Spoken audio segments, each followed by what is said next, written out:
Salam budaya, kembali lagi ke channel Bartolomeus Saganyu. Pada hari ini kita akan membahas tentang kisah pengepungan Majapahit terhadap dua kota, yaitu Sadeng dan Keta. Dan juga kita akan membahas tentang Mandala, yaitu konsep kekuasaan Majapahit. Pengepungan di dua kota. Pada tahun 1331, Tribhuwana Tunggadewi menggempur dua kota yaitu Keta dan Sadeng yang berada di Jawa Timur. Pada tahun 1350, Gayatri Rajapatni, yakni ibu dari Tribhuwana, meninggal, dan setelah itu Tribhuwana menyerahkan tahta Majapahit kepada Hayam Wuruk. Tribhuwana pun menjadi ketua Dewan Saptaprabu. Apa itu Dewan Saptaprabu? Saptaprabu adalah Dewan Pertimbangan Agung yang beranggotakan 7 kerabat Raja Hayam Wuruk. Ketika Majapahit dipimpin oleh Hayam Wuruk, Majapahit melakukan ekspansi ke barat Nusantara. 20 tahun kemudian, ekspansi Majapahit berlanjut ke timur Nusantara, yang pada akhirnya pada tahun 1371, Tribhuwana Tunggadewi meninggal dunia dan didermakan di Pantarapura. Tokoh di balik penaklukan Sadeng dan Keta. Dalam sebuah prasasti bernama Prasasti Gendeng II, Tribhuwana Tunggadewi memimpin Majapahit sambil dibimbing oleh ibunya, yakni Gayatri Rajapatni. Gayatri Rajapatni sendiri adalah anak dari Prabu Kertanagara, yaitu raja terakhir Singasari yang berambisi menyatukan Nusantara. Penaklukan Keta memiliki dampak yang sangat besar untuk Majapahit, karena kota Keta sendiri adalah titik vital jalur dagang di pesisir dan penghubung Pulau Jawa ke Madura.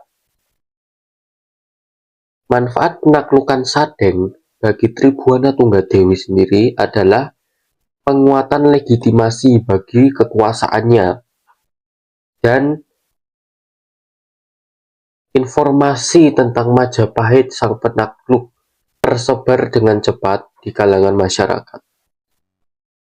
12 tahun kemudian, Tribhuwana Tunggadewi mengirim angkatan laut ke Bali yang bernama Jaladi.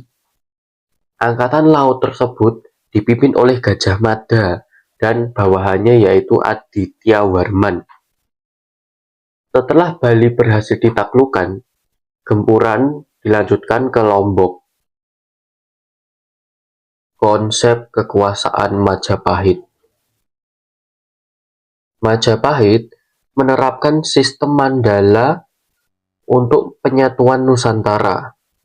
Mandala sendiri adalah sekelompok wilayah merdeka yang bergabung dalam satu kemaharajaan, yang nanti wilayah-wilayah yang bergabung tersebut akan mendapat perlindungan jika wilayahnya memberikan upeti setiap tahun.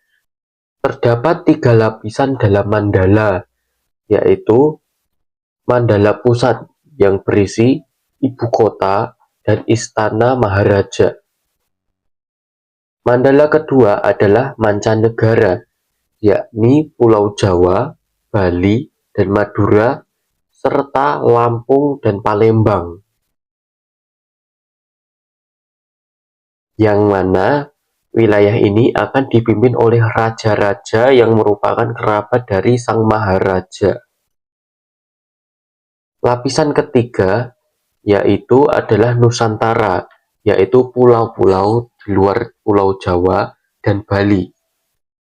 Dalam negara Kertagama dijelaskan bahwa Nusantara ini meliputi Swarnadwipa atau Sumatera, Bojong Medini atau Semenanjung Melayu, Tanjung Nagara atau Kalimantan, Sakasanusa atau Sulawesi, Pulau-Pulau Timur, dan Wanin yang berada di Papua.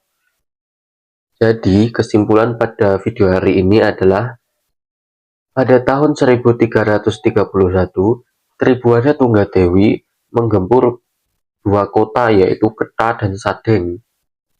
12 tahun kemudian, Tribuana lanjut menggempur Bali yang dipimpin oleh Gajah Mada dan Aditya Warman. Lalu dilanjut pengepungan ke Lombok. Hingga pada tahun 1350, Gayatri Rajapatni meninggal dunia dan tahta diberikan kepada Hayam Wuruk. Untuk memimpin anaknya yakni Hayam Wuruk, Rani Tribuana Tunggadewi membuat dewan yang beranggotakan 7 orang yaitu Tribuana Tunggadewi, Sri Kertawardhana, Raja Dewi Maharajasa, Sri Wijaya Rajasa, Sri Hayam Wuruk Rajasa Nagara, Sri Rajasa Dwita Indu Dewi, dan Sri Wardana Dwita Iswari. Pada tahun 1371, Tribuana akhirnya meninggal dunia dan didarmakan di Antarapura. Pada masa pemerintahan Hayam Wuruk, terjadi ekspansi ke timur barat Nusantara. Cara penaklukan ini ada dengan menerapkan konsep mandala, yaitu wilayah-wilayah yang merdeka tetapi bergabung dalam satu kemaharajaan. Terdapat 3 lapisan dalam mandala, yaitu Mandala Pusat, yang berisi ibu kota dan istana Maharaja, Mancanegara, yang berisi Pulau Jawa, Bali, dan Madura, serta Lampung dan Palembang, serta Mandala Nusantara, yaitu pulau-pulau luar Jawa dan Bali. Jadi itu saja video hari ini tentang konsep Mandala Majapahit dan kisah gempuran Majapahit ke timur dan barat Nusantara. Salam budaya.